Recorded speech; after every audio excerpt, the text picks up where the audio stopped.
오늘 우리에게 주시는 하나님의 말씀을 봉독합니다. 에베소서 5장 15절입니다. 신약성경 에베소서 5장입니다.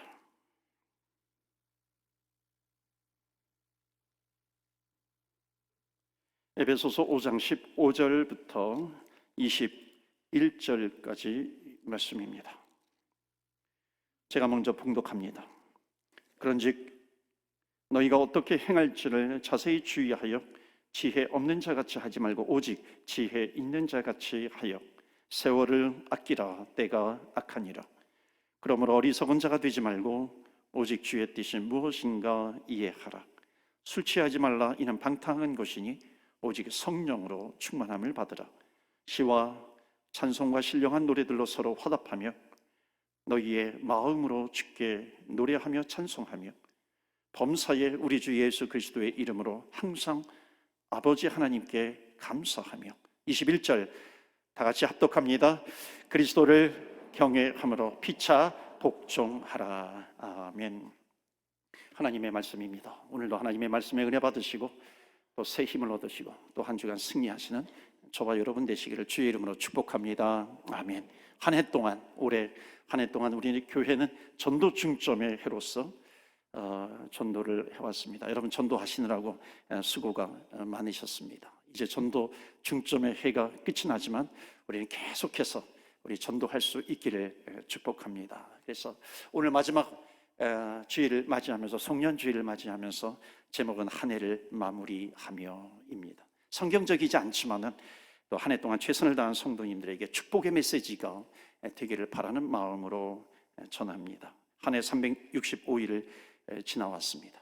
여러분 한 해를 흘러가는 동안에 또 시간이라든지 날들은 누구에게나 공평하게 주어집니다. 절대적으로 공평하게 그 시간은 누구에게나 똑같이 적용이 됩니다. 그런데 절대적으로 공평하게 적용이 되지만은 적용이 될 때는 상대적으로 적용이 됩니다. 그러니까 예를 들어서 이런 거예요. 한국에 비행기를 타고 가는데 10시간 동안 비행기를 타고 가야 돼요. 10시간은 누구에게나 동일하게 적용이 됩니다. 그런데 옆에 원수와 같은 사람이 있으면요, 그 10시간이 나에게는 뭐 20시간이 될 수도 있고 10시간, 20시간이 될 수도 있는 거죠. 그런데 한편 옆에 사랑하는 사람이 앉아 있어요. 그러면 10시간이 1시간이 될 수 있습니다. 손살같이 이게 지나가게 되는 겁니다. 그러니까 공평하게 모든 시간이 주어졌지만 어떤 사람에게는 그것이 길게 느껴지기도 하고 짧게 느껴지기도 합니다. 우리가 1년 365일 1월 1일 시작해서 오늘 12월 31일까지 이렇게 쭉 진행이 되었습니다. 동일하게 365일이 우리들에게 주어졌지만 어떤 사람은 그 365일이 고통 가운데 지난 그런 시간이 될 수도 있고요, 또 어떤 사람은 정말 행복에 겨워서 지나는 그런 시간이 될 수도 있습니다. 이런 것처럼 공평하게 동일하게 주어졌지만 상대적으로 모든 사람들에게 다르게 적용이 된다는 겁니다. 여러분 날수라고 하는 것이 한 해, 두 해, 또 이 횟수라고 하는 것이 또 어찌 보면 공평하게 주어질 수 있지만 그러나 또 사람들에 따라서는 어떤 사람은 30년만 살고 하나님께서 부르시기도 하고 어떤 사람은 100년을 살고 하나님께서 또 부르시기도 합니다. 중요한 것은 뭐냐면 30년, 100년이 중요한 것이 아니라 내가 할 일을 다 하고 하나님을 만나는가 그렇지 않은가가 훨씬 더 중요하다라고 하는 겁니다. 그러니까 예수님께서는 30년의 인생을 사셨어요. 33년 인생을 사셨지만은 예수님께서 이 세상을 떠나실 때는 십자가에 죽으실 때는 테텔레스타이 내가 모든 것을 다 이루었도다 그리고 숨을 거둡니다. 어떤 사람은 100년을 살았어요. 100살을 살았음에도 불구하고 이 세상에 볼 때는 정말 장수의 복을 누린 것 같지만 하나님께서 보실 때는 너가 할 일을 다 하고 왔는지 하나님께서 보실 때는 다른 눈으로 보신다라고 하는 겁니다. 사랑하는 성도 여러분, 우리는 정말 주님께서 우리에게 인생을 주셨는데 우리 인생을 우리가 어떻게 살아가는 것인가. 그렇기 때문에 중요한 것은 뭐냐면 내가 몇 살까지 살았는가, 이것보다도 중요한 것은 내가 어떤 인생을 살아왔는가, 내가 어떻게 살아왔는가, 이것이 훨씬 더 중요하다는 것입니다. 그래서 오늘 성경 말씀은 그 어떻게 살아가야 되는 것인가, 우리가 그것에 대한 해답을 주고 있습니다. 오늘 말씀, 본문의 말씀 16절에 보니까는 너희들이 이 세상을 살아갈 때에 수명을 단지 늘리면서 살아가는 것, 그것이 아니라 세월을 아끼면서 살아가라 말씀합니다. 그러니까 어떻게 살아가는 것이 세월을 아끼면서 살아가는 것인가? 세월을 아끼면서 살아가는 것은 주님께서 주신 말씀인데, 그렇다면 우리가 이 세상을 살아갈 때 어떻게 하는 것이 세월을 아끼면서 살아가는 것인가? 여기 아주 중요한 핵심적인 내용은 뭐냐면 아주 임포턴트한 opportunity의 기회거든요. 그러니까 하나님께서 우리에게 주실 때 그 기회를 놓치지 말라라고 하는 뜻이 여기에 담겨져 있습니다. 그러면 어떻게 사는 것이 세월을 아끼는 것인가요? 친절하게도 17절, 18절, 19절, 20절에 그 답을 주고 있습니다. 먼저 17절 말씀 보실까요? 우리 다 같이 읽겠습니다. 시작. 그러므로 어리석은 자가 되지 말고. 아멘. 세월을 아끼는 방법이 나와요. 첫 번째 방법입니다. 자, 오직 주의 뜻이 무엇인가 분별하는 것, 이해하는 건데, 다 같이 우리 메시지, 첫 번째 주시는 메시지 읽도록 하겠습니다. 시작. 무슨 일을 하든지 주의 뜻을, 오직 주의 뜻이 무엇인지 물으면서 일을 하는 겁니다. 세월을 아끼려면요, 무슨 일을 만나도 하나님의 뜻이 무엇인지 그것을 묻고 또 묻고 분별하고 또 분별하면서 살아야 하는 겁니다. 하나님의 뜻이 무엇인가? 내가 인생을 살아가는데, 내가 100년을 살아갔는데요, 100년 이 인생, 90년, 100년의 인생을 살았는데 하나님께서 보실 때는 하나님의 일이 하나도 없어요. 하나님의 뜻을 전혀 묻지 않고 살아요. 그러니까 하나님께서 보실 때 이 세상에서는 100년의 인생을 살았지만 정말 하나님께서 보실 때도 100년의 인생을 살았다, 그렇게 보실까요? 그렇지 않을 것 같아요. 그런데 어떤 사람은 30년의 짧은 인생을 살아요. 30년의 짧은 인생을 살아가는데 그 인생에 매일매일 하나님의 뜻을 묻습니다. 하나님, 이것은 어떻게 해야 됩니까? 주님의 뜻을 물으며 살다가 그 마지막 30이 지나서 하나님께서 부르십니다. 여러분, 그 인생은 어떤 인생이에요? 그 인생은 이 세상에서 볼 때는 짧은 인생입니다. 그러나 하나님께서 보실 때는 너의 인생, 하나님을 위해서 하나님의 뜻을 물으면서 너가 살아왔구나, 너는 30년을 가치 있게 살았다, 그렇게 말씀하는 겁니다. 그렇기 때문에 세월을 아낀다라고 하는 것은 하나님께 묻는 겁니다. 하나님의 뜻은 무엇입니까? 어떻게 해야 내가 하나님을 기쁘게 해드릴 수 있겠습니까? 한국에서 70세까지 그 교사 생활을 하다가요, 그 전에 이제 은퇴를 하셨겠죠. 평생 이제 교육 공무원으로 사시다가 70이 돼서 이민 오신 분이 계세요. 70이 돼서 이민 오셨는데 그때 처음 이제 교회를 다니고 예수님을 영접한 거예요. 그러니까 예수님을 영접하니까 너무너무 좋은 거예요. 그런데 한편으로는 안타까운 생각도 들었대요. 뭐냐면 자기 인생, 70년의 인생을 돌아보니까는 내가 주님을 위해서 한 것이 없어요. 70년의 인생을 내가 지금까지 살아왔지만, 그래서 하나님, 이제 내 인생 점점 주님을 만날 시간이 다가오는데 하나님, 제가 어떻게 살아가야 하겠습니까? 어떻게 사는 것이 하나님을 기쁘게 해드리는 삶인가요? 이민 와가지고 뭐 영어도 되지 않아요. 뭐 취직해서 하나님을 기쁘시게 해드리는 그런 것도 뭐 불가능할 것 같아요. 고민하면서 머리를 숙이면서 걸어가는데 자기 발에 걸리는 것이 있는데 보니까 깡통이에요. 깡통이 눈에 들어옵니다. 그래야 저 깡통을 모아서 주님께 드리자. 그래서 수천 개의 깡통을 모아가지고 그 교회 이제 건축 헌금으로 드렸다는 겁니다. 그러면서 이분이 하신 말씀이 뭐냐면은 바로 이겁니다. 예수 믿고 보니 70년 인생에 하루도 주를 위해서 산 날이 없어서 이제 주님 앞에 설 날이 가까우는데 내가 뭘 해야 될지 몰라 하다가 깡통이라도 주어서 바칩니다. 사랑하는 성도 여러분, 지나온 세월들을 돌아보면서 주님을 위해서 산 날을 계수해 본다면 여러분 몇 날 며칠을 사셨습니까? 그러니까 우리의 인생은 내가 몇 년을 살았는가, 이것보다도 중요한 것은 뭐냐면 내가 어떻게 살았는가 하는 겁니다. 내가 어떤 인생을 살았는가 하는 겁니다. 하나님의 뜻을 분별해서 살아야 된다는 거죠. 하나님이 좋아하시는 것은 무엇일까? 하나님께서 기뻐하시는 것은 무엇일까? 주님께서 먼저 그의 나라와 그의 의를 구하라 그랬는데 하나님께서 기뻐하시는 그의 나라가 무엇일까? 그의 의를 위해서 사는 것이 과연 무엇일까? 묻고 물을 때 하나님께서는 반드시 응답해 주십니다. 이것이 하나님께서 기뻐하시는 뜻이야.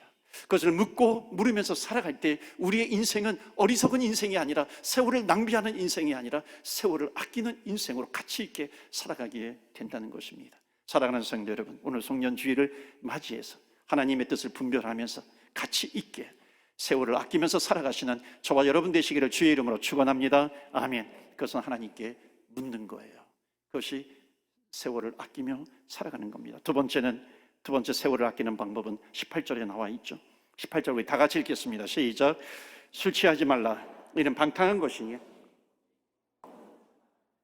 아멘. 성령으로 충만함을 받으라. 그렇기 때문에 세월을 아끼면서 살아가는 두 번째 메시지 있어요. 역시 다 같이 읽습니다. 시작. 성령 충만한 상태를 유지하며 사는 것이다. 성령 충만한 상태, 이 상태를 유지하면서 살아가는 겁니다. 우리의 기도 제목, 저의 기도 제목 넘버원은 뭐겠어요? 우리 성도들의 기도의 제목 넘버원, 성령으로 충만케 하여 주시옵소서. 왜냐하면 성령으로 충만하면요, 성령으로 충만한 상태에서 주의 일을 하게 되면은 반드시 하나님께서 주시는 것이 뭐냐면 기쁨이에요. 기쁨을 주신다는 겁니다. 여러분, 일을 할 때 힘들어요, 지쳐요? 그것이 또 반복이 되면 번아웃이라고 하는 것이 옵니다.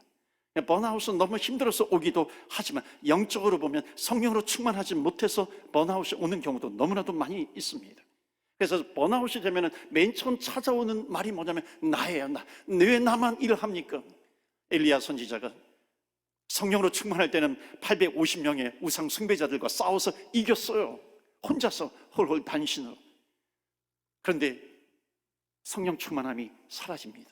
그때 나오는 고백이 뭐냐면 하나님, 주여, 다 떠나고 나만 남았어요. 다 떠나고 나만 있어요. 나만. 지금은 왜 나만 이렇게 있나요? 그러니까 나만 아무것도 보이지 않아요. 이게 번아웃의 모습입니다. 성령 충만함이 없어진 겁니다. 그때 하나님께서 말씀하시지요. 무슨 말이냐? 너만 있는 게 아니야. 바알에게 무릎 꿇지 않은 자 7,000명을 내가 남겨두었어. 그 7,000명이 너를 위해서 기도하는 것이고 그 7,000명이 또 각자 맡겨주신 일들을 감당하고 있어. 너 혼자 있다고 착각하지 마. 너 혼자 한다고 착각하지 마. 7,000명이 나름대로 할 일들을 다 하면서 살아가고 있단다. 근데 이 엘리야 선지자가 성령 충만하지 못하니까 보이지 않는 거예요. 번아웃이 되어버리니까.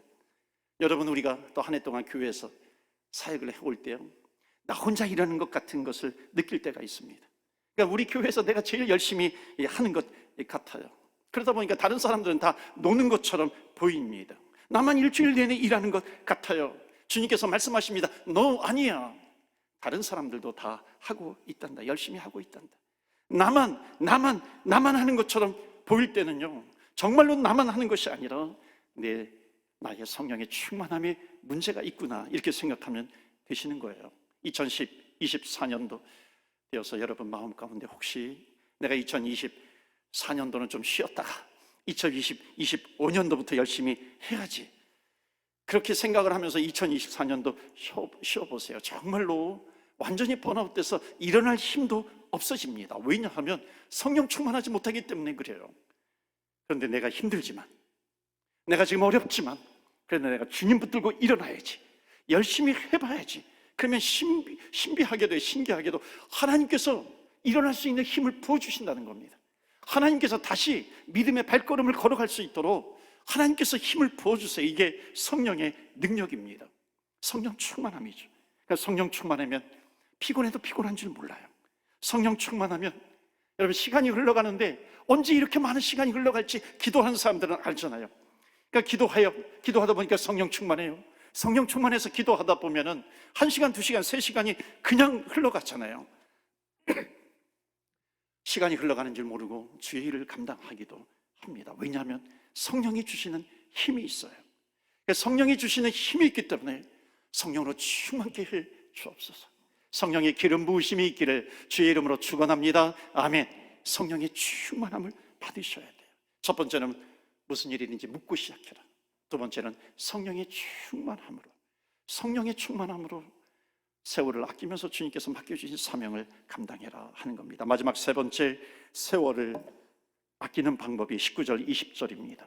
19절에 보면 시와 찬송과 신령한 노래들로 서로 화답하며 너희 마음으로 주께 노래하며 찬송하며. 그러니까 첫째 구절은 찬송이에요. 그러니까 세월을 아끼는 방법 찬송이죠.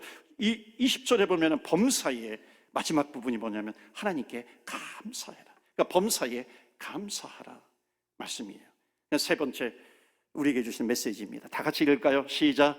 무슨 일을 만나도 찬송하며 감사하며 사는 것이다. 아멘. 무슨 일을 만난다 할지라도요, 어떤 상황 가운데 있다 할지라도 찬송하는 것, 감사하는 겁니다. 여러분, 우리가 인생을 살다 보면, 객관적으로 보면 찬송할 날이 많을까요?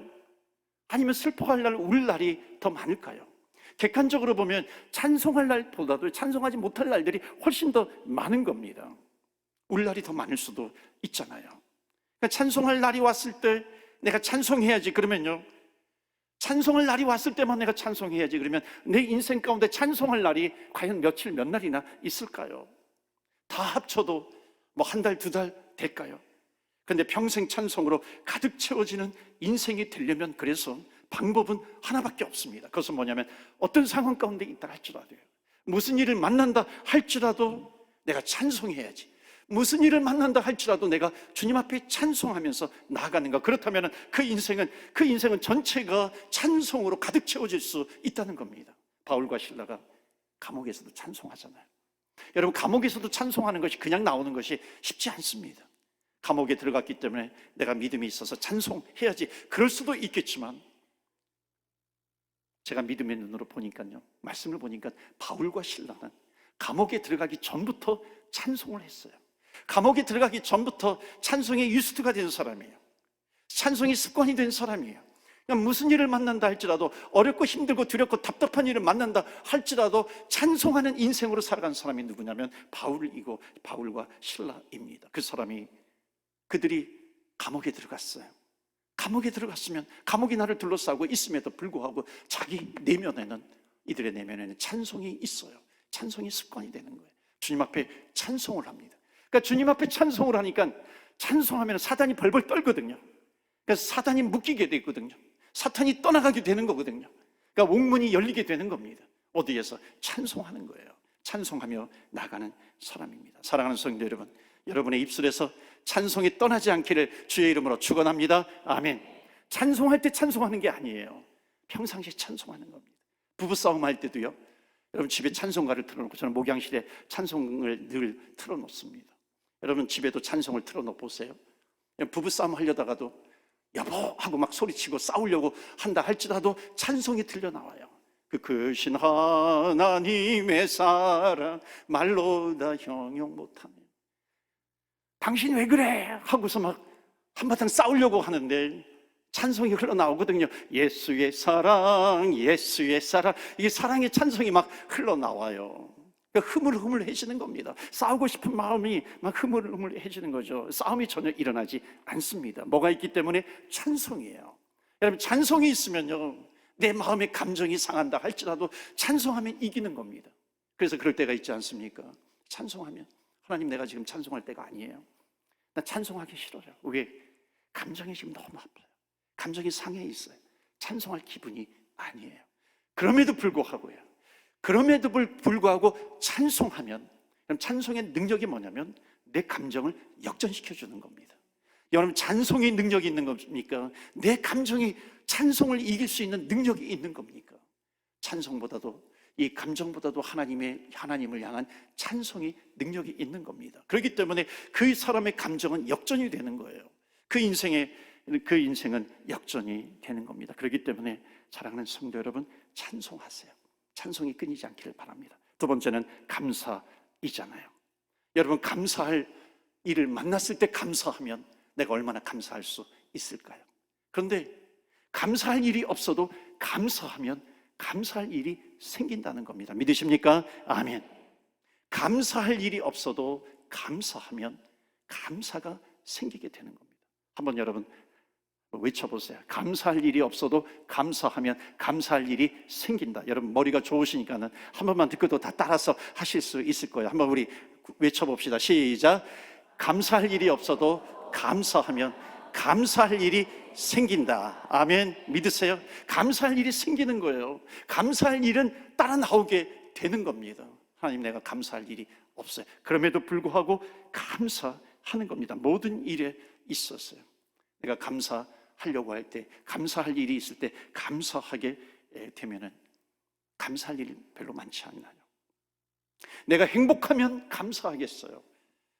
그게 아니라 감사하면 행복이 찾아오게 될 줄로 믿습니다. 아멘. 우선순위가 분명해야죠.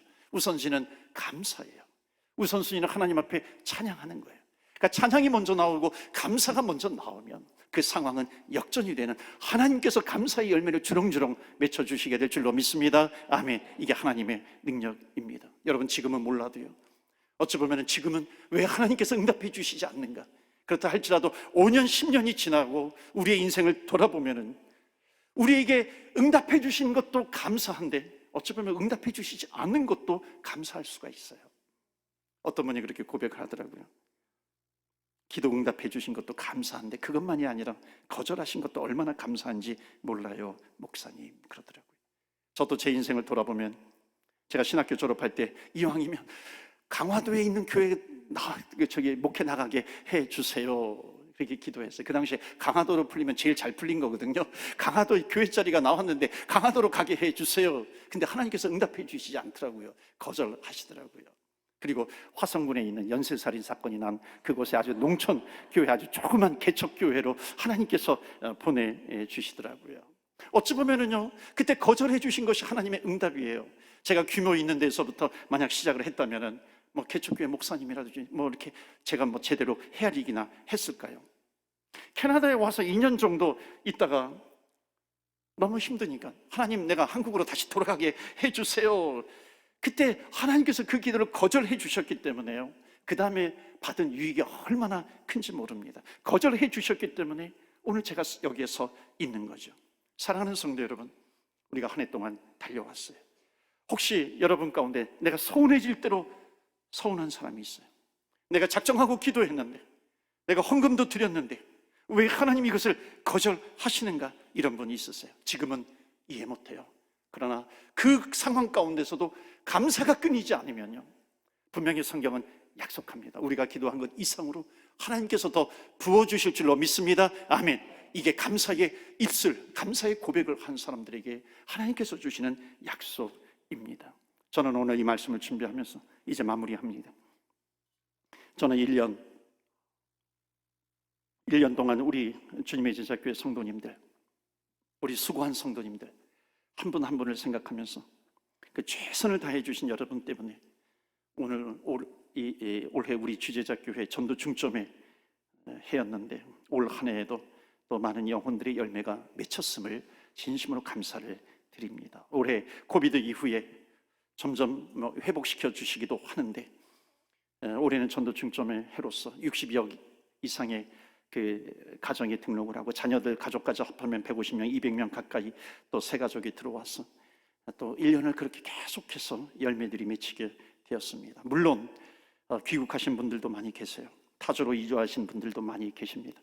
혹은 또 타교회로 옮기신 분들도 물론 있습니다. 그러나 감사한 것은요, 그분들이 어디에 있든지 믿음 잃지 않고 그 새로운 곳에서, 또 새로운 교회에서 믿음 생활 잘하게 되는 것도 얼마나 감사한 일인지 모릅니다. 우리 한 분 한 분, 특별히 오늘 마지막 주일을 맞이해서 큰 직분이든지 또 작은 직분이든지 충성을 다한 우리 성도님들 때문에 우리 주님의 제자교회가 지난 1년도 어디를 가도 칭찬받는 교회, 특별히 하나님 앞에 칭찬받는 교회가 된 줄로 믿습니다. 이렇게 한번 제가 생각을 해 보았어요. 수고해 주신 우리 장로님들, 기획위원들, 또 그리고 권사님, 집사님, 또 속회 인도자, 선교회장님, 지역장님, 속장님들, 그리고 저를 또 잘 서포트해 준 우리 부교역자들의 탁월한 수고가 있어요. 하늘에서 빛나는 별처럼 아름다울 겁니다. 성전 관리로 로히드 성전의 조닝 변경을 위해서 섬겨주신 우리 관리부와 건축위원회에 감사를 드립니다. 매주 애찬으로 또 헌화로 또 양식으로 채워주신 우리 성도님, 또 여선교회에도 감사를 드립니다. 섬길 일이 있으면 어디든지 달려갔던 남선교회에도 감사를 드립니다.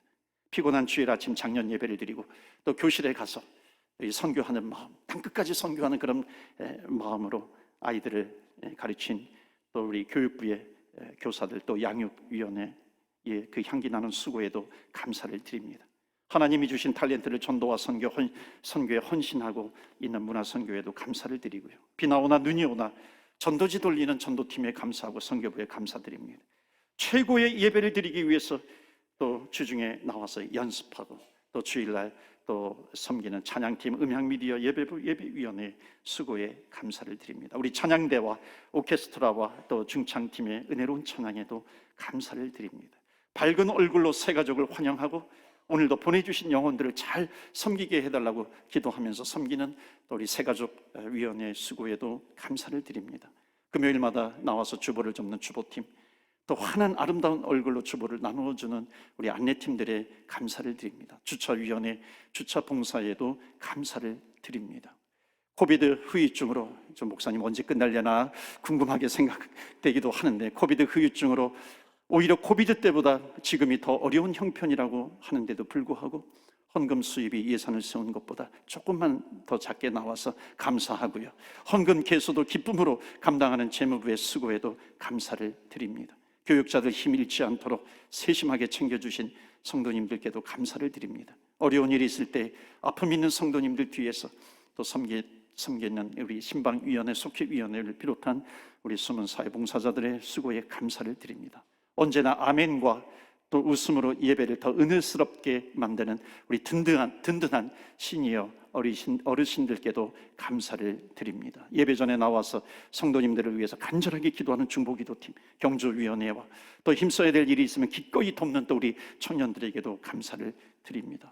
우리 목사님 IQ가 좀 부족해가지고 머리가 나빠서 내가 섬긴 것은 빠뜨렸구나 하고 실망하는 그 사람까지도 다 포함해서 여러분에게 정말 머리 숙여 감사를 드립니다. 여러분 정말 한 해 동안 수고하셨습니다. 2023년도 우리가 주님께서 어떤 환경 가운데서도 주님의 능하신 손으로 우리를 붙들고 우리 가정을 붙들고 인도해 주셨는데, 2024년도에 하나님께서 더 크신 은총으로, 더 크신 축복으로, 더 크신 사랑으로 가득가득 베풀어 주실 줄로 믿습니다. 축복의 한 해가 되기를 주의 이름으로 축원합니다. 아멘.